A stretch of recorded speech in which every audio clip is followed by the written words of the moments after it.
डरावनी रातें YouTube channel में आपका स्वागत है। भूत प्रेत पिशाच और शैतानों की रोमांचक कहानियां आपको इस चैनल पर सुनने को मिलती हैं। अगर आपको ऐसी ही वीडियोस देखना पसंद है तो हमारे इस चैनल को सब्सक्राइब करना ना भूलें। तो हेडफोन लगा लें, कमरे की लाइट्स ऑफ कर लें, क्योंकि ये वक्त हो रहा है डरने का।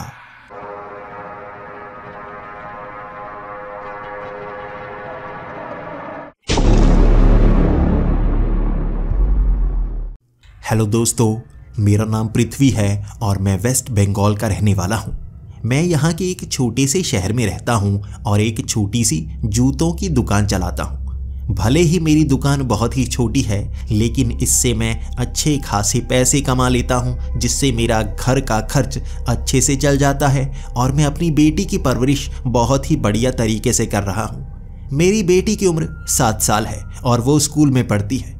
मैं उसके हर शौक़ पूरे करता हूँ। वो जो भी लेना चाहती है मैं उसे दिलाता ही हूँ, भले ही मुझे मुश्किल पड़ जाए, भले ही मुझे उधार लेना पड़ जाए, लेकिन उसके शौक़ मैं बिल्कुल रोकना नहीं चाहता। वो जो खाना चाहती है, जहाँ घूमना चाहती है, मैं उसका हर शौक़ पूरा करता हूँ। मैं अपनी बेटी से बहुत ज़्यादा प्यार करता हूँ। शायद इसका कारण ये है कि 5 साल पहले मेरी बीवी की मौत हो चुकी है। अर्चना, मेरी बीवी का नाम अर्चना था और वो किसी बूढ़ी औरत के पीछे जंगल के अंदर गई थी। हमारा ये शहर जंगल के बिल्कुल पास लगता है और उस जंगल में अजीब अजीब घटनाएं हमेशा से होती रही हैं। मैं उस पर कभी यकीन नहीं किया करता था, लेकिन मेरी बीवी जब उस औरत का पीछा करते हुए जंगल में गई थी, उस समय मैं उसके पीछे जा सकता था, लेकिन मेरा ध्यान अपनी बच्ची पर था। जब वो रो रही थी, मैं अपनी बच्ची को देखने लगा और अपनी बीवी का पीछा नहीं कर पाया और वो जंगल में चली गई। उसकी ना तो लाश मिली और ना वो जिंदा मिली। हमेशा के लिए उस जंगल ने जैसे उसे निगल लिया। ऐसा ही होता है इस जंगल में। कई लोग इस जंगल में भटक जाते हैं, ना तो उनकी लाश मिलती है और ना वो जिंदा पाए जाते हैं। कहाँ चले जाते हैं कोई नहीं जानता। ये एक ऐसा भयानक जंगल है जो लोगों को निगल जाता है। मेरी बीवी को भी ये जंगल निगल गया था और उसके बाद मैंने अपनी बेटी की परवरिश बहुत ही अच्छी तरह से की। उस समय मेरी बेटी बस 2 साल की थी और अब मेरी बेटी 7 साल की है। पिछले 5 सालों से मैं अपनी बेटी को इसी तरह से पाल रहा हूँ। उसे कभी भी माँ की कमी खलने नहीं दी।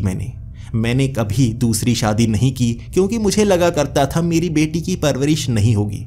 मेरा ध्यान ज़रा भी किसी और तरफ भटका तो मैं अपने बच्चे की इस तरह से परवरिश नहीं कर पाऊंगा। इसीलिए बस मैं अपनी बेटी को ही समय देता हूँ। वो जो चाहती है मैं ला कर देता हूँ। दुकान भले ही छोटी है लेकिन अच्छी चलती है, इसीलिए मेरे पास अच्छे खासे पैसे हैं। मैं अपनी बेटी की पसंद की हर चीज़ लेता हूँ, हर चीज़ पहनता हूँ। वो तो मेरे कपड़े भी खुद पसंद करती है और हम दोनों में बहुत अच्छा प्यार है। हमारे आस पड़ोस के लोग मेरी बच्ची को देखकर बहुत खुश हो जाते हैं। मैं कैसे उसकी परवरिश कर रहा हूँ मुझे बहुत अच्छी अच्छी बातें बताते हैं, लेकिन कहते हैं ना, अच्छा समय ज़्यादा समय तक नहीं रहता। जैसा कि मेरे साथ पहले भी हो चुका था, वैसा ही दोबारा होने लगा था। जब मेरी बीवी मेरे साथ हुआ करती थी, हमारी शादी को बस 2 ही साल हुए थे। हमारे आस पड़ोस में अजीब सी घटनाएं होना शुरू हो गई थी। एक बूढ़ी औरत हर किसी को नजर आया करती थी। हर कोई कहा करता था कि बूढ़ी औरत होती है, घरों की खिड़कियों से झांकती है, वो कोई चुड़ैल है। मैं नहीं मानता था कि कोई चुड़ैल इस तरह से हमारे घरों के आसपास आ सकती है। मुझे यकीन ही नहीं था, लेकिन जब उसका चेहरा मैंने अपने घर की खिड़की पर देखा था तो मुझे लगा था सच में ये चुड़ैल ही हो सकती है। आधा कटा सा बहुत भयानक सा चेहरा, वो खिड़की से झांक रही थी। मैं उसके सामने खड़ा था, लेकिन उसकी नज़र मेरी बीवी पर थी। मैं नहीं जानता था कि मेरी बीवी को वो इस तरह से खींच कर ले जाएगी। मेरी बीवी उस पर जैसे मोहित हो गई थी। मैंने उससे सवाल किए थे, क्या कर रही हो, कहाँ जा रही हो? मेरी बीवी ने कोई जवाब नहीं दिया था और उस बूढ़ी औरत को पकड़ने के लिए वो भागी थी। मेरी बेटी रो पड़ी थी, मुझे उसे उठाना पड़ा, उसे संभालना पड़ा और बच्ची को लेकर मैं जंगल में नहीं जा सकता था, लेकिन मैं आवाज़ें लगाता रहा था, अर्चना कहाँ जा रही हो, अर्चना रुको। मेरी ये आवाज़ों का जवाब नहीं आया था। ना ही मेरी बीवी उस जंगल से कभी आई। लेकिन वैसी घटनाएं दोबारा होना शुरू हो गई। लोग कहते हैं फिर से वैसी ही काली चुड़ैल हमारी इस कॉलोनी में देखी जा रही है। रात के वक्त जो भी लोग बाहर सैर के लिए जाते हैं उन्हें एक बूढ़ी औरत काले कपड़ों में नजर आती है। उसके बाल सफ़ेद हैं, लेकिन वो भागती बहुत ही तेज़ है। वो घरों के ऊपर चढ़ जाती है। मैं पहले भूतों पर, चुड़ैलों पर यकीन नहीं किया करता था, लेकिन कुछ तो हुआ मेरी बीवी के साथ। अब मैं डरता हूँ। मैं खो नहीं सकता अपनी बच्ची को, लेकिन वो बातें डरा देती हैं। लोगों की बातें मुझे बहुत डरा देती हैं जब वो कहते हैं कि उन्होंने वैसी ही बूढ़ी औरत को देखा है। झूठ निकले, ये सब झूठ निकले, मैं आस करता हूँ। लेकिन एक दिन जब मैं अपने पड़ोसियों के पास था, मैं चाय पी रहा था और मेरी बच्ची घर में अकेली थी। उस समय खिड़की पर मैंने देखा था वैसा ही चेहरा, वो भयानक चेहरा। वो मुझे घूर रही थी। मैं थोड़ा डरा था क्योंकि पिछली बार जब ये चेहरा 5 साल पहले मुझे दिखा था, वो मेरी बीवी को घूर रही थी। आज वो मुझे घूर रही थी, लेकिन मैं मोहित नहीं हुआ। मैं बाहर नहीं निकला, मैं उसके पीछे नहीं गया। वो मुझे देखती रही, चलकर दूर जाती रही, बार बार मुड़कर देखती रही। मैंने उसका पीछा नहीं किया। मैं अपनी बीवी को जिस तरह से खो चुका था, एक डर था मेरे अंदर, शायद मैं भी इसी तरह जंगल में ना चला जाऊं। मेरी बेटी का पीछे क्या होगा, इसीलिए मैं रुक गया था। एक बोझ था मेरे कंधों पर जिस कारण मैं रुक गया था, वरना अपनी बीवी की सच्चाई जानने के लिए उसके पीछे जरूर जाता। इसे मैं मौत के घाट उतार देता, भले ही मैं भी मर जाता। वो चलकर एक पेड़ के पास पहुंच गई। वो पड़ोसी भी देख रहे थे कैसे वो इस तरफ देख रही है। वो डरे हुए थे, लेकिन मैं खिड़की से हटा नहीं। मुझे अब डर नहीं लग रहा था तब तक जब तक उसके कदम मेरे घर के करीब नहीं पहुंचे। वो चलकर मेरे घर की खिड़की की तरफ पहुंच गई थी। मैं यहां से देख पा रहा था 5 से 7 घर थे। वहां मेरा घर था और वो मेरे घर के पास पहुंच गई थी। मैं भागने लगा, मैं बाहर सड़क पर भागने लगा था। मेरी बेटी उस घर में है। ये चुड़ैल मेरी बेटी को मोहित ना कर ले, उसे खींच कर ना ले जाए। मुझे अपनी बेटी का पीछा करना होगा। मैं भागता हुआ अपने घर में पहुंचा था और आवाजें लगाने लगा था, शक्ति, शक्ति, कहाँ हो शक्ति? मेरी बेटी ने कोई जवाब नहीं दिया। जब भी मैं घर आता था मेरी बेटी जवाब दिया करती थी, लेकिन अब नहीं दिया था। मैं हर कमरे में गया, मैं देखने लगा था वो कहाँ पर है, लेकिन एक एक करके मैं हर कमरे में जाने के बाद भी उसे ढूंढ नहीं पाया था। और जब मैंने बाहर देखा उस खिड़की पर वो चुड़ैल थी, लेकिन अकेली नहीं थी। मेरी बेटी का हाथ पकड़ा था उसने और वो उसे जंगल की तरफ ले जा रही थी। उस अंधेरे में वो ले जा रही थी। पहले कभी हिम्मत नहीं थी उसका पीछा करने की, लेकिन जब वो मेरी बेटी को ले जा रही थी, मेरी टांगें खुद ब खुद चलने लगी थी। अंदर एक बहुत शक्ति भर गई थी मेरे, अपनी बेटी को बचाना है। मैं वैसे हालात दोबारा सहन नहीं कर पाऊंगा। मैं उस जंगल की तरफ ही भाग निकला था, उस खिड़की को खुद ही खोलकर। उसी रास्ते से मैं नज़रें नहीं हटा सकता था उस चुड़ैल से। मेरी बीवी से नज़रें हटी थी और वो वापस कभी नहीं आई थी। मैं भागता गया था और उसकी रफ्तार भी बहुत तेज़ थी। वो चुड़ैल भी भागने लगी थी। उसने कलाई पकड़ रखी थी मेरी बेटी की। मैं नहीं जानता मेरी बेटी क्यों उसके पीछे जा रही थी, उसके साथ क्यों भाग रही थी, लेकिन उसे रुकना चाहिए था। मैंने उसे कभी नहीं बताया उसकी माँ के साथ क्या हुआ है। शायद बता देना चाहिए था, आज ऐसे हालात नहीं पैदा होते। मैं भागता रहा था, मैं चीखें मार रहा था, कोई मदद के लिए आएगा, उस चुड़ैल का मुकाबला करेंगे।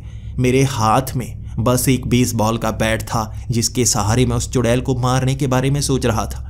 लेकिन जैसे जैसे जंगल के बीच अंधेरा घिरता गया, यहाँ आधा चांद निकला हुआ था जिसकी रोशनी में ज़्यादा नज़र नहीं आ रहा था, लेकिन उसके काले कपड़े और सफ़ेद बाल, कपड़े भले ही न दिख रहे हों, सफ़ेद बाल अंधेरे में भी नज़र आ रहे थे। मेरी बेटी ने सफ़ेद कपड़े पहन रखे थे और इसी कारण मैं उसके पीछे था, उसे देख पा रहा था। उस अंधेरे में धीरे धीरे वो लोप होने लगी। मैं मर्द हूँ, मैं तेज़ी से भाग सकता हूँ और वो 2 औरतें हैं, एक छोटी बच्ची ज़्यादा तेज़ नहीं भाग सकती, लेकिन क्यों मैं उसके पास नहीं पहुँच पा रहा था। मेरे कदम जितनी तेज़ बढ़ते वो उससे ज़्यादा तेज़ी से आगे निकल जाते और फिर भी मेरी पकड़ में नहीं आ पाते। बहुत तेज़ भागा था मैं। ज़िंदगी और मौत की लड़ाई थी, मेरी बच्ची की ज़िंदगी थी उस चुड़ैल के हाथ में। लेकिन भागते भागते अंधेरे में वो कहाँ गायब हो गई मैं नहीं जानता। मैं ढूंढता रहा था, आवाज़ें लगाता रहा था, लेकिन उस अंधेरे में बस मेरे पैरों की आवाज़ आ रही थी, आसपास से कोई आवाज़ नहीं आ रही थी। 2 घंटे तक उस अंधेरे में मैं ढूंढता रहा था, पागलों की तरह वहाँ आवाज़ें लगा रहा था। किसी ने मेरा जवाब नहीं दिया। मेरी बेटी की आवाज़ मैं वो सुनना चाहता था, लेकिन वो आवाज़ नहीं आ रही थी। सुबह तक मैं उस जंगल से बाहर ही नहीं आया, अपनी बेटी को ढूंढता रहा। जैसे ही वहाँ रोशनी होना शुरू हो गई थी, मैं अपनी बेटी को ढूंढने लगा था। रोशनी में कुछ तो नज़र आएगा, कहीं पर तो वो चुड़ैल गई होगी। पूरा जंगल छान मारूंगा, छोड़ूंगा नहीं उसे। लेकिन मैं अपनी बेटी को ढूंढ नहीं पाया था। मैं हर कोशिश करने के बाद भी ढूंढ नहीं पाया तो मैं पुलिस स्टेशन पहुंच गया। मेरी बेटी को कोई तो ढूंढ पाएगा ना। मैंने सारी सच्चाई बता दी और पुलिस, लगभग 20 की संख्या में वो पुलिस वाले थे जो मेरे साथ उस जंगल में आए थे। उस जंगल के एक एक पेड़ के पीछे देख रहे थे। वहाँ जितने रास्ते, जितनी गुफाएं बनी हुई थी ज़मीन के नीचे, हर जगह खंगाला जा रहा था, कहीं ना कहीं वो चुड़ैल होगी। वो चुड़ैलों पर यकीन नहीं करते। उन्हें लग रहा था कोई किडनैपर है जो औरतों के कपड़े पहनकर बच्चियों को उठाकर ले जाता है, औरतों को उठाकर ले जाता है। जैसा मेरी बीवी के साथ हुआ वैसा ही यहाँ पर दोबारा हुआ होगा, इसीलिए वो ढूंढ रहे थे। पैरों के निशानों का भी पीछा किया जा रहा था, लेकिन कहीं पर भी हम पहुंच नहीं पा रहे थे। हर जगह ढूंढा गया।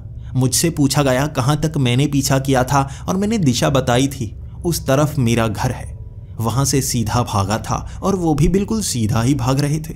उन्होंने कहा, क्या तुम्हारी बच्ची भी भाग रही थी? मैंने सब सच बता दिया था। हाँ, उसने कलाई पकड़ी थी, लेकिन मेरी बच्ची उसके साथ भाग रही थी। तो उन्होंने कहा, इसका मतलब जो भी है ये तुम्हारी बच्ची को जानता होगा ना? मैंने कहा, हो सकता है स्कूल में कोई हो, कोई दोस्त, कोई टीचर जिसको वो पहचानती हो और उसके साथ भागी हो, लेकिन मैं उसका बाप हूँ। मेरी आवाज़ का जवाब तो वो हर हालत में देगी। उसने जवाब नहीं दिया था। कोई भी उसके करीब नहीं है जो इस तरह से मुझसे दूर ले जाए। कौन हो सकता है? वहाँ जंगल में पूरा दिन तलाशी चली थी। आसपास के घरों में तलाशा गया था। कोई ना कोई मेरी बच्ची को उठाकर लेकर गया था। पुलिस हर कोशिश कर रही थी, लेकिन एक जगह जंगल में मुझे बुलाया गया था। मैं भागकर पहुंचा था और डर लग रहा था मेरी बच्ची की लाश ना हो जैसे पुलिस ने बुलाया है। अगर वो जिंदा मिली होती तो उसे पुलिस स्टेशन ले जाया जाता ना, लेकिन नहीं, मुझे जंगल में बुलाया गया था। मैं जंगल में पहुंचा और वहां पर एक छोटी सी झोंपड़ी थी।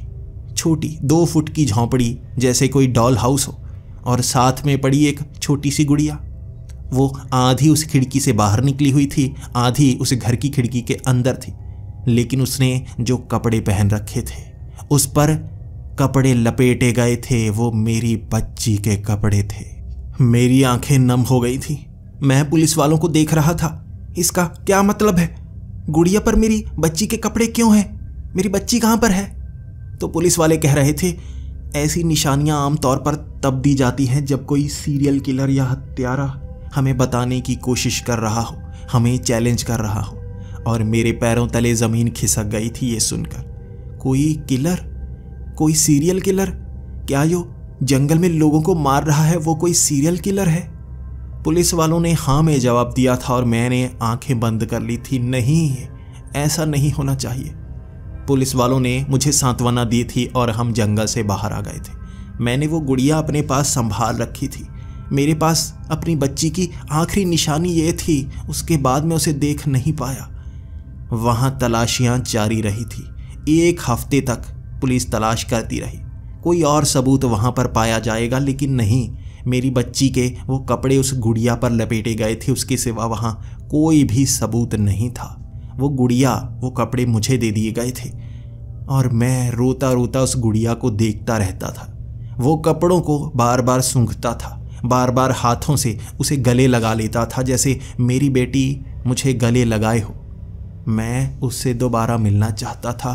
क्यों ये हत्यारे क्या चाहते हैं? क्यों ये मेरी बच्ची को ले गए हैं? मैं इसका जवाब चाहता था, लेकिन किससे पूछता? 10 दिन तक तलाश जारी रही थी। पुलिस ने अब तलाश भी जारी करना बंद कर दिया था। उन्होंने कहा कि शहर में वो धीरे धीरे पूछेंगे, कोई और सबूत मिलेगा तो वो पता करेंगे। मैं ये जान गया था अब यही होगा। पुलिस वाले अपना इंटरेस्ट इस तरफ घटाते जाएंगे क्योंकि सबूत नहीं मिल रहा है, किसी तरफ कोई इशारा नहीं जा रहा है, और ऐसा ही होता गया। 10 दिन बाद पुलिस वाले मेरे पास भी बहुत कम आते। पहले तो उनका फ़ोन ही आ जाया करता था, छोटी मोटी घटना ही बता दिया करते थे, कुछ मिला है वो बता दिया करते थे। अब वो फ़ोन तक नहीं करते। मेरे पास कुछ नहीं बचा था। मेरी बीवी जा चुकी थी, मेरी बच्ची जा चुकी थी, और वो चुड़ैल। बस मैं यही चाहता था बदला तो ले पाऊँ। कौन है वो, चुड़ैल है या सीरियल किलर है? अगर मुझे नज़र आया मैं छोड़ूंगा नहीं। अब मौत का डर नहीं था मुझे। ये 11वां दिन था। मैं अपने बेड के पास सोया हुआ था, तभी मुझे कुछ आवाज़ें सुनाई दी। ये आवाज़ें मेरी बेटी के कमरे से आ रही थी। मैं भागकर अपनी बेटी के कमरे के अंदर गया। मेरा दिमाग नहीं मान रहा था मेरी बेटी जा चुकी है। मुझे लगा वो एक भयानक सपना होगा और मैं बस नींद से उठा हूँ। मैं अपनी बेटी के कमरे के अंदर गया और देखने लगा, वहाँ कोई नहीं था। कुछ सामान था जो हिला हुआ था, लेकिन मैंने सब सामान को सही तरह से रखा था। कोई मेरी बेटी के कमरे के अंदर आ गया, उसने सामान हिला दिया और वो नज़र तक नहीं आया। हर तरफ देखता गया था मैं, बेड के नीचे, खिड़की के पास, जूतों के निशान, कुछ तो सबूत मिल जाए, लेकिन नहीं मिला था। बस आवाज़ आई थी। मैंने मन को समझाया, नहीं, बस भ्रम हुआ होगा।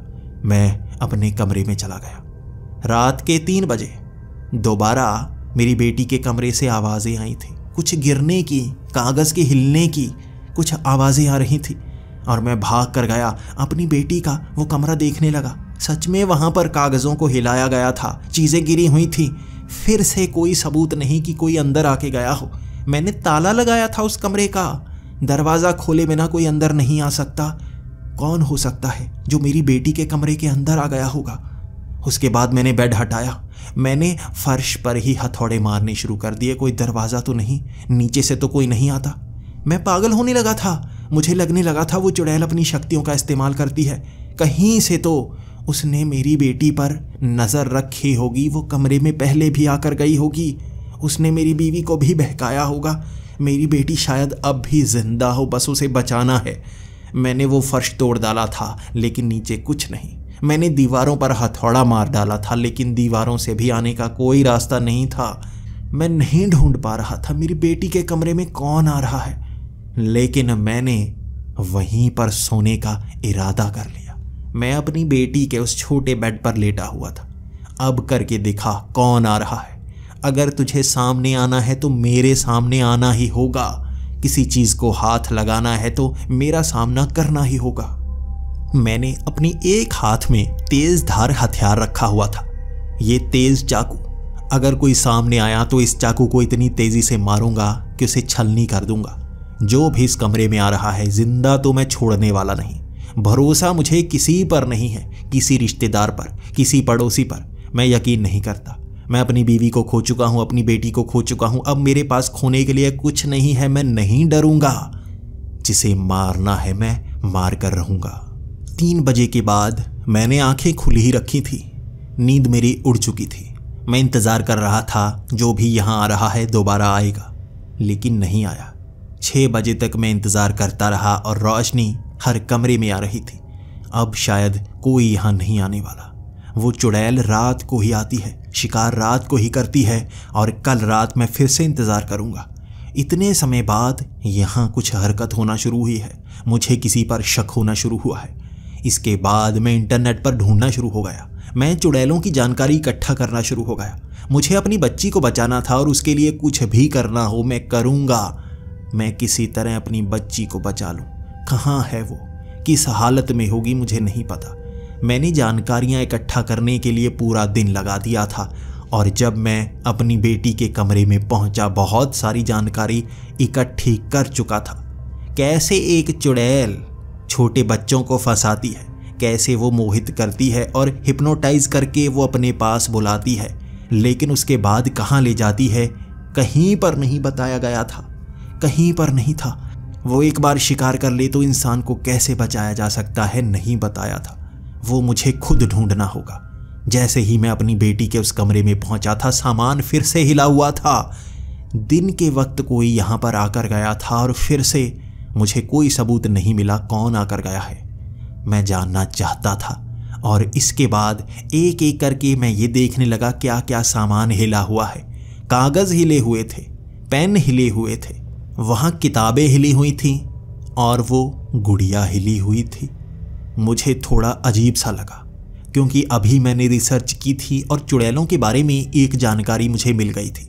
चुड़ैलें जब भी अपनी शक्ति का इस्तेमाल करती हैं तो वो एक गुड़िया को अपनी शक्ति के अधीन ले लेती हैं, उस गुड़िया में अपनी शक्ति डाल देती हैं और वो उस गुड़िया को उस जगह पहुंचाती है जहां पर उसे शिकार करना हो।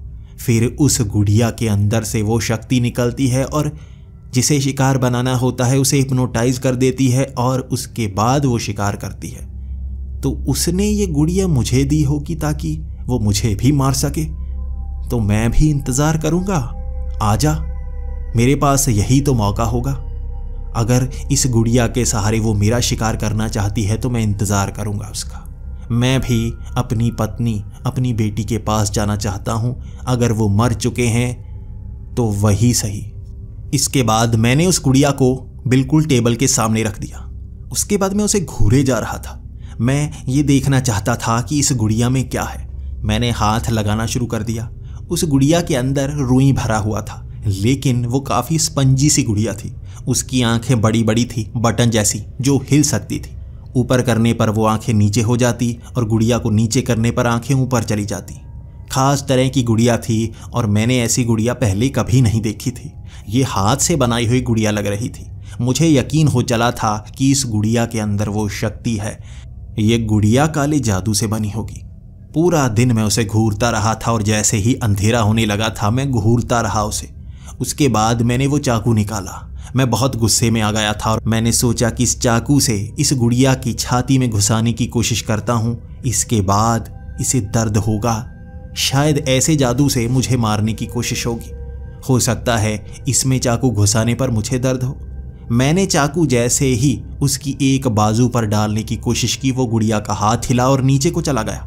ऐसा लगा जैसे उस गुड़िया ने खुद हरकत की हो, लेकिन मैंने मन को समझाया नहीं, हवा के कारण गुड़िया का हाथ हिला होगा। जैसे ही वो चाकू मैंने उसकी एक टांग के करीब किया, उसने अपनी टांग हिलाई थी और वहाँ मैं भौंचक्का सा हो गया था। ये गुड़िया काले जादू की गुड़िया लग रही थी, जिसमें जान हो। वो हिल रही थी। मैंने ठान लिया कि इस चाकू को इस गुड़िया की छाती के आर पार ही कर दूंगा और मैंने तेजी से उस चाकू को उस गुड़िया पर मारना चाहा। वो गुड़िया भागी वहां से। जैसे ही वो गुड़िया एक कोने में पहुंच गई, वो जिंदा इंसान की तरह लग रही थी। उसकी आंखों में मैं घबराहट देख पा रहा था और मेरा तेज धार चाकू भी बस उसे मारने को आतुर था। मैं कोशिश करना चाहता था उसे मारने की और मैं जान गया था उसमें काला जादू तो है। उसके बाद मैं उसे पकड़ने की कोशिश करता रहा। वो गुड़िया उस कमरे में भाग रही थी। मैंने भी उस कमरे के दरवाजे पर चिटिकनी लगा दी थी ताकि वो भाग ना पाए। एक ही तो रास्ता है, कोई मुझ पर यकीन नहीं करेगा यहाँ क्या हो रहा है। उस गुड़िया को मैं पकड़ना चाहता था। वो गुड़िया कभी इधर भागती, कभी उधर भागती, जिंदा इंसानों की तरह। उसकी चाल बहुत तेज थी। मेरे हाथ हिल भी नहीं पाते और वो करीब से निकल जाती। मैं चाकू तेजी से घुमाता और वो फिर भी बचे जा रही थी। एक कोने में मैंने उसे घेर ही लिया था। कहीं से भी भागने की कोशिश करती, वो चाकू की नोक उस पर छू ही जाती और उसे काट ही डालती। अब कहाँ जाएगी? अब तुझे मौत के घाट उतार कर ही रहूँगा। ये वही चुड़ैल होगी जिसने मेरी बच्ची को मारने की कोशिश की है। मारा नहीं होगा, जिंदा होनी चाहिए मेरी बेटी, लेकिन इसे तो मैं मार कर ही रहूँगा। मैंने उस चाकू को उठा रखा था और उसने वहाँ रखी एक छोटे से पेन को उठाया। मेरे सामने उसने पेन को इस तरह से नीचे रख दिया था जैसे वो मेरी तरफ कोई इशारा कर रही हो। उसने नीचे रखे पेन को 2-3 बार इधर उधर घुमाया। ये खास इशारा था। मेरी बेटी ऐसे ही तो किया करती थी। ये गुड़िया भी बिल्कुल वैसे ही कर रही थी। मैंने उस चाकू को नीचे कर लिया और मैंने 2 कदम पीछे हटाए और उसको कहा, यहाँ से तू भाग तो पाएगी नहीं। अगर तू मेरे सवालों का जवाब दे सकती है तो वो जवाब देना, वरना मार तो तुझे मैं दूंगा ही। तुम मेरा मुकाबला नहीं कर पाएगी, मुझे मौत का कोई डर नहीं है। उस गुड़िया ने उस पेन को दोनों हाथों से पकड़ लिया। उस गुड़िया की कोई उंगलियां नहीं थी, बस हाथ से बने हुए थे, उसी से उसने पेन पकड़ लिया था। उसने इशारा किया एक पेपर की तरफ। मैंने भी एक पेपर उसकी तरफ बढ़ा दिया। वहां पर बहुत सारे डिजाइन पहले ही बना रखे थे, मैंने इस तरफ ध्यान नहीं दिया। मेरी बेटी ने ये पहले डिजाइन नहीं बनाए थे, उसकी किताबों के ऊपर डिजाइन से बने हुए थे, आकृतियां बनी हुई थी। मैंने वो कागज उसकी तरफ कर दिया। उसने उस पर लिखा, और जो लिखा मुझे उस पर यकीन नहीं हुआ। उसने लिखा, मैं शक्ति हूं, मेरी बेटी। लेकिन नहीं, तुम तो एक गुड़िया हो, तुम मुझे बहकाने की कोशिश मत करो, सच्चाई बताओ, तुम चुड़ैल हो, तुमने मेरी बेटी को कहां छिपा रखा है? उसने कहा, पापा मैं शक्ति हूं, मुझे नहीं पता मुझे ऐसे छोटे कैसे बना दिया गया, लेकिन ये मैं ही हूं, आपको मुझ पर यकीन करना होगा। मुझे अपनी आंखों पर यकीन नहीं हो रहा था। एक गुड़िया मेरी बेटी नहीं हो सकती, मेरी बेटी बड़ी थी। ये गुड़िया तो कोई काले जादू की गुड़िया है जो मुझे बहका रही है। मैंने कहा, सच्चाई बताओ, मैं सच जानना चाहता हूँ। अगर तुम मेरी बेटी हो तो कुछ राज सिर्फ मेरी बेटी ही जानती है, जवाब दो। अगर तुम वो जवाब दे पाई, मैं मान लूंगा तुम मेरी बेटी हो। बताओ, मेरी बेटी मुझसे क्या मांगा करती थी जो मैं उसे कभी दे नहीं सकता था, और वो हमेशा चाहती थी बस वो मिल जाए, उसकी जिंदगी सबसे अच्छी हो जाएगी। उस गुड़िया ने लिखा था, माँ। और इस जवाब को सुनकर मेरी आंखें नम हो गई थी। सिर्फ मेरी बेटी थी जो ये जवाब दे सकती थी। वो हमेशा मुझे यही कहा करती थी। बस यही जवाब था जिससे मैंने मान लिया ये मेरी बेटी है, मेरी शक्ति। मैंने उस गुड़िया को गले लगा लिया था, और वो गुड़िया भी जैसे मुझे गले लगाना चाहती थी, लेकिन उसका आकार छोटा था। मैं उससे कह रहा था बोलने की कोशिश करो, लेकिन वो सर हिलाकर कह देती वो बोल नहीं सकती। एक गुड़िया का मुंह नहीं होता। इसके बाद मैंने उसे नीचे उतारा। मैंने एक नोटबुक ही उसे पकड़ा दी और उसके बाद छोटी सी पेंसिल पकड़ा दी। मैं उससे सवाल करने लगा था। मैं जानना चाहता था उसका ये छोटा आकार कैसे बना है। वो भी उस नोटबुक में लिखना शुरू कर चुकी थी। उसने जवाब दिया, उसे नहीं पता। वो सामने औरत को देखकर उसे क्या हुआ था, लेकिन उसके पैर हिलने लगे थे। वो खींचती गई थी। मैं रुकना चाहती थी, मैं आपको जवाब देना चाहती थी, लेकिन मुंह बंद हो चुका था। बस उसके साथ मैं बहती गई। वो भागती गई, मैं उसके साथ भागती गई। पता नहीं क्यों उसने मुझ पर काबू पा लिया था। मैंने कहा, तुम्हें रुकना चाहिए था, लेकिन तुम ये गुड़िया कैसे बन गई? उसने कहा, वो छोटी सी झोंपड़ी, वो मुझे उस छोटी सी झोंपड़ी में ले गई थी। जैसे ही उस झोंपड़ी के दरवाजे में मेरा पैर गया, मैं छोटे आकार में आ गई। मुझे पहले दिखी थी वो छोटी सी झोंपड़ी, लेकिन जैसे ही पैर रखा, मैं उस झोंपड़ी से भी छोटी, शायद इस गुड़िया के आकार में आ गई थी। उसके बाद वहां जैसे अंधेरा घिरने लगा, धुंध सी घिरने लगी थी। मैं उस झोंपड़ी से बाहर आ गई थी और वो धुंध एकदम छंटी और मुझे वो बड़ी सी झोंपड़ी दिखने लगी। हर चीज़ बड़ी बड़ी सी दिखने लगी, और जब मैंने खुद को महसूस किया तो मुझे पता चला मैं गुड़िया के रूप में आ चुकी हूँ। वहाँ कई लोग थे जो आवाज़ें लगा रहे थे, शक्ति शक्ति, लेकिन मैं उनको कहना चाहती थी मैं यहाँ पर हूँ। एक गुड़िया को कोई पहचान नहीं पाता। एक पुलिस वाला था यहाँ पर जिसकी तरफ मैं भागी थी, और वो मुझे देखकर डर कर भाग गया था। तब मैं जान गई थी गुड़िया के रूप में मैं किसी के सामने आई तो वो जान जाएगा कि मैं चुड़ैल हूँ और वो मुझे मार सकता है। मुझे नहीं पता इस गुड़िया के अंत के बाद मेरा भी अंत हो जाएगा या नहीं, लेकिन मैंने उस कपड़ों को खुद पर लपेट लिया और वहाँ लेट गई थी। मैं जानती थी अगर कोई इस कपड़े को देखेगा तो वो आप तक ज़रूर पहुँच जाएगा। इस तरह मैं यहाँ पहुँची। आपको बताने की मैं कोशिश कर रही थी। पहले 10 दिन कई इशारे करती, बहुत कुछ करती, लेकिन आप समझ नहीं पाते। मैं हिलना नहीं चाहती थी, मैं हिलती, आप चुड़ैल समझकर मुझे मार देते। मैं हमेशा से जानती थी आप चुड़ैलों से नफरत करते हैं, लेकिन क्यों करते हैं आपने कभी नहीं बताया। उसके ये जवाब सुनकर मैं हैरान था और मेरे पास उसके सवालों का जवाब नहीं था। मैं उसे नहीं बता सकता था मैं चुड़ैलों से नफरत क्यों करता हूँ। मैं उसे उसकी माँ की जानकारी नहीं दे सकता था, लेकिन इसके बाद मैं ये जरूर जानना चाहता था कैसे अपनी बेटी को इंसानी रूप में लाऊं। मेरी बेटी मेरे पास थी, मैं जानता था ये गुड़िया के रूप में है और मुझे बहुत खुशी हुई। मुझे लगा था मेरी बेटी मर चुकी होगी, लेकिन नहीं, वो जिंदा थी, भले ही गुड़िया के रूप में। कोई मुझ पर यकीन नहीं करता। अब मैं ये ढूंढने में लगा है एक गुड़िया को इंसानी रूप कैसे दिया जाए। इंटरनेट पर वो सब जानकारी उपलब्ध है जो आप पाना चाहते हैं। दुनिया की हर किताब यहाँ आपको मिल जाएगी, बस ढूंढने की जानकारी होनी चाहिए। कैसे ढूंढना है, मैं ढूंढने में लग गया था। मैं तांत्रिकों से मिलना शुरू हो गया था। मैं हर किसी से जानना चाहता था एक गुड़िया की शक्ति को बाहर कैसे लाया जाता है। लेकिन सब तांत्रिक ढोंगी मिले।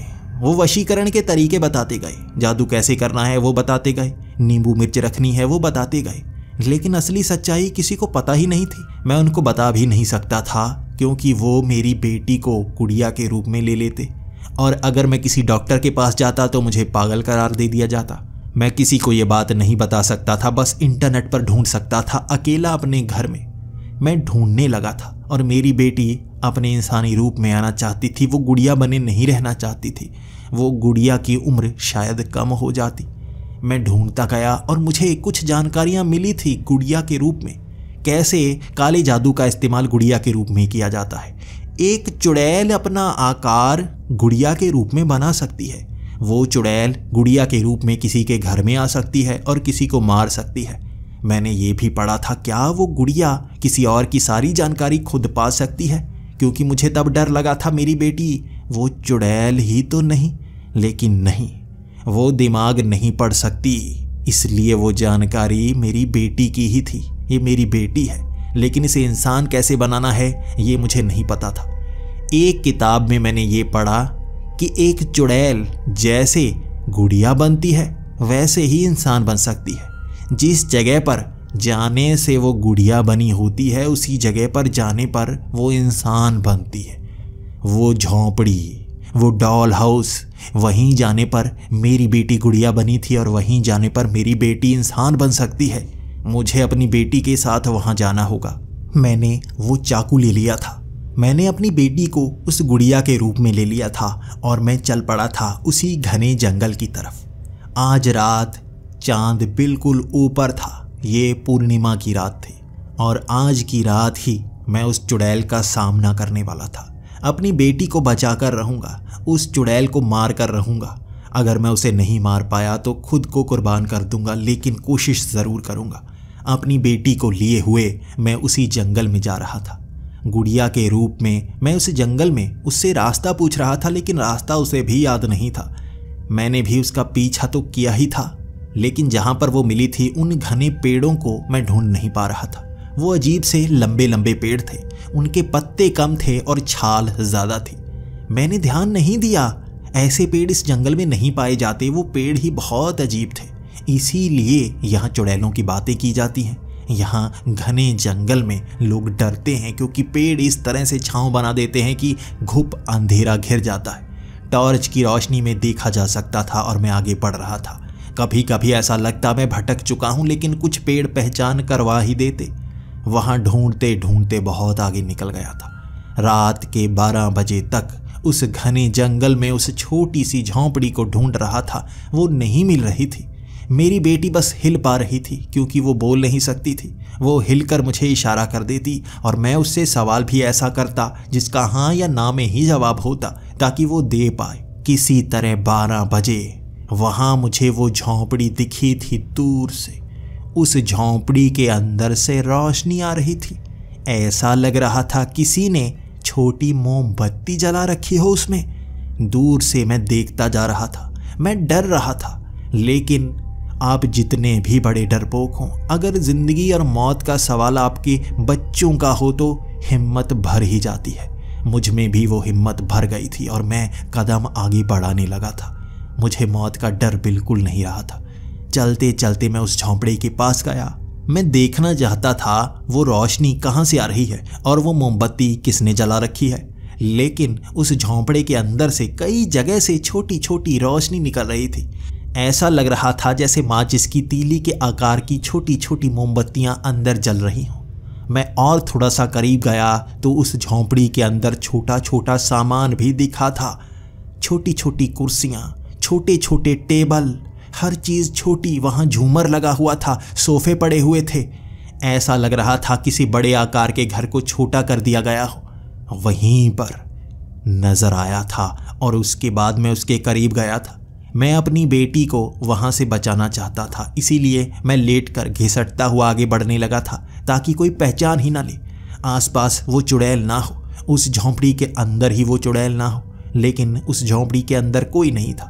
धीरे धीरे मैं उस झोंपड़ी के पास गया। मैंने अपनी बेटी को नीचे उतार दिया और कहा, इस झोंपड़ी के अंदर जाओ, तुम्हारा आकार बड़ा हो जाएगा, जल्दी से पैर रखो। मेरी बेटी ने पैर रखा और उसका आकार बड़ा नहीं हुआ। वो बिल्कुल गुड़िया ही थी। अब भी वो उस झोंपड़ी के अंदर चली गई, अब भी वो गुड़िया ही थी, उसका आकार बड़ा हुआ ही नहीं। मेरी आंखों में आंसू आ गए थे। अगर ऐसे नहीं तो कैसे? तुमने पैर रखा था, याद करो कैसे हुई थी तुम एक गुड़िया के रूप में। उसने बस यही इशारा किया कि ऐसे ही। मैंने उससे उस नोटबुक में लिखवाया भी था। उसने कहा बस यहीं पैर रखा था बस। मैंने भी कोशिश की, मैंने सोचा मैं पैर रखूंगा, देखूं तो कैसे बनती है गुड़िया। मैंने उस झोंपड़ी के अंदर पैर रखा और मेरा आकार छोटा हो गया। मैं भी एक गुड़िया जैसा बन गया था, बिल्कुल बेटी के समान। और हम उस झोंपड़ी में गुड़िया के रूप में एक दूसरे को घूर रहे थे। मैं उस झोंपड़ी से बाहर आया, लेकिन मेरा आकार नहीं बदला, मेरी बेटी का आकार भी नहीं बदला। हम दोनों गुड़िया थे और अब हमारे पास एक ही रास्ता था, उस झोंपड़ी के अंदर ही रुकना होगा, हमें इंतजार करना होगा। काफी समय तक हम उस झोंपड़ी के आसपास भी घूमते रहे और उसके अंदर भी घूमते रहे। एक गुड़िया के रूप में ऐसा लग रहा था बड़ी तेजी से चला जा सकता है।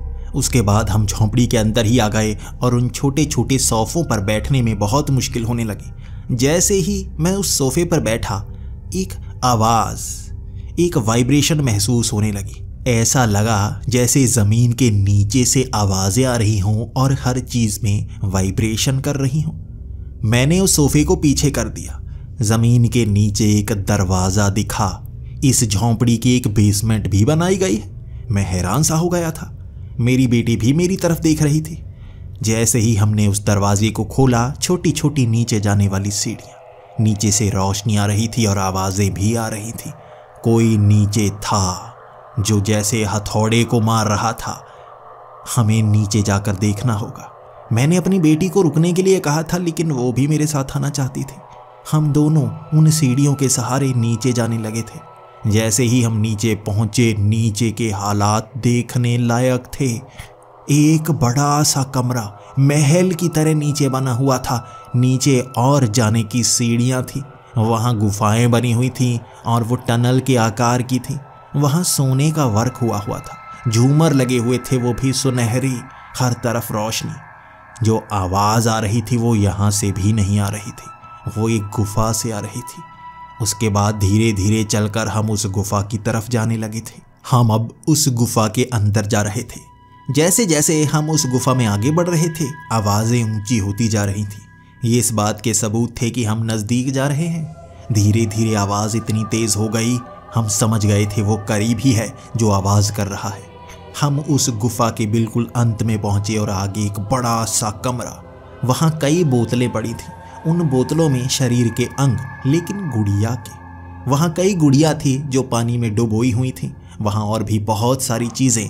ऐसा लग रहा था गुड़िया ही गुड़िया हो और खिलौने की दुकान वहीं पर लगा रखी हो। उसके बाद आगे हमें नजर आया, वो इंसान थी, लेकिन छोटे आकार की इंसान। लंबी सी चोटी थी उसकी, जमीन को छू रही थी। वो एक तरफ हथौड़ा लिए जैसे किसी चीज को मारे जा रही थी। मैं देख पा रहा था वो क्या चीज है। वो कोई चमकती सुनहरी चीज थी जिसे वो हथौड़े से मार रही थी और उसमें से अजीब अजीब रंग निकल रहे थे। आंखों को चुंधिया रहे थे वो रंग जब भी वो हथौड़ा मारती। वहां वो हथौड़ा मारी जा रही थी और मुझे नहीं पता आगे क्या करना चाहिए। मैं वहीं पर खड़ा सोच रहा था, यहां करूं तो क्या करूं। तभी हल्की सी आवाज से वो चुड़ैल चौकन्नी हो गई। मैं तो एक छोटी से बक्से के पीछे छिप गया था, लेकिन मेरी बेटी छिप नहीं पाई। वो बोलकर कुछ कह भी नहीं सकती थी। वो चुड़ैल बड़ी तेजी से उड़ती हुई आई और मेरी बेटी को पीछे लगा दिया। दीवार के पीछे लगाकर वो उसे सूंघने लगी थी। वो कोई गुड़िया नहीं थी, वो एक चुड़ैल लग रही थी, वो भी छोटे आकार की, गुड़िया के आकार की ही। उसके बाद मैं देखता जा रहा था कि मदद करूं तो कैसे करूं, लेकिन मौका जब बनेगा तब मदद करूंगा। वो चुड़ैल मेरी बेटी को ले गई और मैं डर रहा था वो उसे काट ना दे, मार ना दे। लेकिन जैसे ही वो मेरी बेटी को वहाँ से लेकर गई, वो उस हथौड़े के करीब ले गई थी। वहाँ वो उसके सर पर कोई पाउडर सा फेंकने लगी। जैसे ही वो उसके सर पर पाउडर फेंकती गई, मेरी बेटी का आकार गुड़िया से इंसान बन रहा था। ये देखकर मुझे खुशी तो हो रही थी, लेकिन मैं डर भी रहा था, वो चुड़ैल मेरी बेटी की मदद क्यों कर रही है। जैसे ही वो पाउडर डालती गई, मेरी बेटी का आकार बिल्कुल उस चुड़ैल के आकार की तरह हो गया था। उतना ही आकार, और मेरी बेटी की चोटी बहुत छोटी थी। उस चोटी को बार बार वो पकड़ती और बार बार इधर उधर मारने लगती। वो उस पर गुस्सा हो रही थी और ऐसा लग रहा था वो चोटी के कारण गुस्सा हो रही है। वो बोल सकती थी, और तब जब मेरी बेटी बिल्कुल इंसानी रूप में आ गई लेकिन छोटे आकार में, तब वो चुड़ैल कहने लगी, तेरी चोटी कहाँ है? तूने बाल कटा लिए? तू अपने बाप से इतना प्यार करती है कि तूने बाल कटा लिए? अब दे सजा खुद को। इसके बाद मेरी बेटी ने खुद छोटी सी छड़ अपने हाथ में पकड़ी और अपनी पीठ पर मारने लगी। उसकी पीठ से खून बह रहा था, लेकिन वो चुड़ैल कहती तो मेरी बेटी करती। मेरी बेटी जिद्दी थी, किसी का कहना नहीं मानती थी। उस चुड़ैल का कहना मान रही है, इसका मतलब वो शक्ति से ये सब करवा रही है।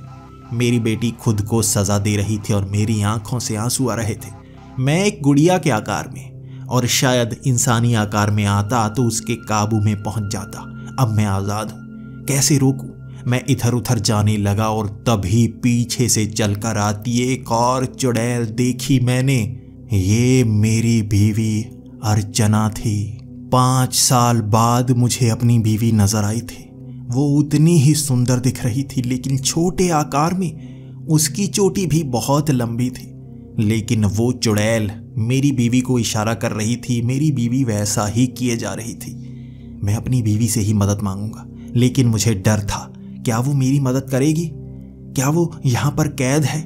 क्या वो उसकी चंगुल में फंसी हुई है? खुद को आज़ाद कैसे करेगी वो, और मैं अपने आकार में कैसे आऊँगा? मेरी बीवी भी उस चुड़ैल का कहना माने जा रही थी, और उसके बाद उन्होंने मेरी बेटी को एक बड़े से फट्टे पर लटका दिया था। वहाँ ऊपर से वो पाउडर छिड़कना शुरू हो गई थी और मेरी बेटी मुझे तड़पती नजर आ रही थी। वो अब चीखें मार रही थी, लेकिन वो बोलना जो भी चाहती हो बस हाथ हिला सकती थी, बाकी कुछ नहीं कर पा रही थी। मेरी बीवी भी उस चुड़ैल का साथ दे रही थी, लेकिन क्यों मैं नहीं जानता था। जैसा जैसा वो चुड़ैल कहती जाती, मेरी बीवी भी वैसा ही करती। वहाँ कई छड़ें पड़ी थी, वहाँ कई बोतलें पड़ी थी। वो हर सामान लाए जा रही थी और मुझे डर लग रहा था, ये मेरी बेटी के साथ कुछ करने वाले हैं। मैं भागकर आगे पहुँचा और एक खंबे से उसके पीछे देखने लगा। यहाँ से मैं साफ साफ देख सकता था वो क्या करना चाहते हैं। तभी मेरी बीवी की नज़र मुझ पर पड़ी और मैं डर गया, कहीं वो बता ना दे उस चुड़ैल को। लेकिन उसने बताया नहीं। वो अपने हाथ को हिला रही थी, वो जैसे मुझे कोई इशारा कर रही थी। मैं उस इशारे को समझना चाहता था, आखिर वो क्या इशारा कर रही है। इसके बाद उसने अपनी चोटी को अपने हाथ में लिया और उसे एक तरफ रखा और उस पर हाथ मारने लगी, जैसे हम किसी चीज़ को काटते हैं। वो अपनी चोटी को काटने का इशारा कर रही थी और उसकी नज़रें उस चुड़ैल की तरफ थी। तभी मेरे ध्यान में आया, एक चुड़ैल की शक्ति उसकी चोटी में होती है। अगर मैं उस चुड़ैल की चोटी काट दूं, शायद वो शक्तिहीन हो जाए। लेकिन मैं एक गुड़िया के शरीर में था। मैं किसी चाकू को बड़ी अच्छी तरह से पकड़ नहीं सकता था, तो मैं क्या करता। इसके बाद धीरे धीरे मैं पास गया। मैं उस चुड़ैल की नीचे लटकी हुई इस चोटी को देख पा रहा था बहुत करीब से। पास में तेज धार चाकू पड़ा था, लेकिन एक गुड़िया के हाथों से उस चाकू को इतने जोर से पकड़ा नहीं जा सकता कि मैं उसकी चोटी काट सकता। लेकिन मेरा दिमाग उस समय बहुत तेज चला था। पास में पड़ी कैंची, मैंने उस कैंची को नीचे की एक दरार में फंसा दिया। उस चोटी को उस कैंची के बिल्कुल बीच में रखा, लेकिन आवाज नहीं की। उसके बाद जैसे ही मैंने नजरें ऊपर घुमाई, उस चुड़ैल की एक आंख मेरी तरफ थी, एक आंख आगे। वो मुझे देख सकती थी। जैसे ही वो मुड़ी, वो अपनी चोटी को उस कैंची से बाहर निकालना चाहती थी और मैं उसे काट सकता था। कैंची का ऊपरी हिस्सा, मैंने उस पर अपना पूरा वजन डाल दिया। मेरा पूरा वजन पड़ने के बाद उस कैंची से उसकी वो चोटी 2 हिस्सों में कट गई और कटा हुआ हिस्सा किसी सांप की तरह तड़प रहा था और वो चुड़ैल भी तड़प रही थी। उसके सफ़ेद बाल धीरे धीरे खींचते हुए उसके सर तक पहुंच गए और वो सर से पूरी तरह गंजी हो गई थी। वो तड़प रही थी। उसका आकार भी बहुत भयानक होता गया। वो बूढ़ी होती गई। उसके बाद वो वहाँ से भागना चाहती थी, लेकिन मेरी बीवी ने उसे पकड़ लिया, उसे गर्दन से पकड़ लिया था। मेरी बेटी भी जैसे आज़ाद थी, वो भी नीचे उतर आई थी उस फट्टे से। अब मैं गुड़िया के रूप में ही उस चुड़ैल की पिटाई करना चाहता था, लेकिन मेरी बीवी ने रोक दिया। मैं उससे जानना चाहता था क्यों उसने तुम्हें मुझसे दूर किया, मेरी बेटी को मुझसे दूर किया, क्यों मैं बदला नहीं ले सकता। तो मेरी बीवी अर्चना ने बताया वो उसकी माँ थी। मैं बस इशारों से सवाल कर पा रहा था, लेकिन मेरी बीवी ने मुझ पर भी वो पाउडर छिड़कना शुरू कर दिया और मैं गुड़िया से एक छोटे से इंसान के आकार में आने लगा। मैं छोटे से इंसानी आकार में ज़रूर आ रहा था, लेकिन मेरे बाल बहुत ज़्यादा लंबे हो चुके थे, जैसे मर्द चुड़ैल हो। मैं खुद को आईने में देख पा रहा था, ऐसा भयानक सा चेहरा भी दिख रहा था मेरा। इसके बाद मैं बोल सकता था और मैंने बीवी से कहा, कैसे, क्या ये तुम्हारी माँ है? क्या ये चुड़ैल है? और क्या तुम भी चुड़ैल हो? तो मेरी बीवी ने बताया, हाँ, ये उसकी माँ है और एक चुड़ैल की शक्ति उसकी चोटी में होती है। उसकी चोटी काटने के बाद वो चुड़ैल नहीं रहती, वो साधारण इंसान रह जाती है, सब शक्तियाँ खत्म। और ये उसकी माँ है जिसने उसे काबू कर रखा था, लेकिन वो यहाँ से भागी थी। उसने अपनी चोटी काट डाली थी और वो साधारण इंसानों की तरह रहना चाहती थी। इसी जंगल में तो अर्चना की मुलाकात मुझसे हुई थी और उसके बाद ही मैंने उससे शादी की थी, लेकिन उसकी माँ उसे वापस लेने आई और 2 साल बाद उसे वहाँ से ले गई। लेकिन जब उसे पता चला कि अर्चना की एक बेटी भी है, तो 5 साल बाद वो उसे भी लेने आई और उसे भी ले गई। लेकिन मेरी बेटी उस झोंपड़े से बाहर निकल आई थी और वहाँ भीड़ के कारण वो चुड़ैल उसे पकड़ नहीं पाई और पुलिस उस गुड़िया को वहाँ से ले आई थी। इसके बाद वो चुड़ैल बहुत बूढ़े आकार में थी और मैंने पूछा था अर्चना से, क्या ये दोबारा हमें नुकसान पहुँचा सकती है? तो अर्चना ने कहा था, नहीं, चोटी कटने के बाद ये साधारण औरत है और इसकी उम्र इतनी ज़्यादा है, शायद कुछ ही महीनों में मर जाए और यहाँ इंसानों की तरह कब तक रह पाएगी। इसे इस झोंपड़े से बाहर तो आना ही होगा। जैसे ही इस झोंपड़े से बाहर पहुँचेंगे, इंसानी शरीर में आ जाएंगे। हमें अब बाहर चलना चाहिए। हम तीनों उस झोंपड़े से बाहर आए थे और वो बूढ़ी पीछे रोती रही थी। वो चुड़ैल अपने बच्चों को काबू करना चाहती थी। हम तीनों वहाँ से निकल आए और पीछे उसके रोने की आवाज़ें हमें सुनाई देती गई। वो वहाँ हमेशा के लिए कैद रही और हम वापस अपने घर में आ गए थे। मैंने जो खोया था, अंत में उसे पा ही लिया था। कई महीनों तक मैं अपनी बीवी से अलग अलग सवाल करता रहा। चुड़ैलों से पता नहीं क्यों अलग सा लगाव हो गया था। शायद ये मेरी ज़िंदगी का सबसे खौफनाक रास्ता था जहाँ पर मैं गया था अपनी बेटी को बचाने के लिए। हमेशा से मैं डरपोक रहा था, लेकिन पता नहीं कहाँ से मुझ में इतनी ताकत आ गई थी। अब मुझे भूतों या चुड़ैलों से डर नहीं लगता। मैं अंधेरे में अकेला भी चला जाता हूँ, जंगल में भी अकेला चला जाता हूँ, क्योंकि मैं जानता हूँ एक चुड़ैल तो मेरे घर में ही रह रही है।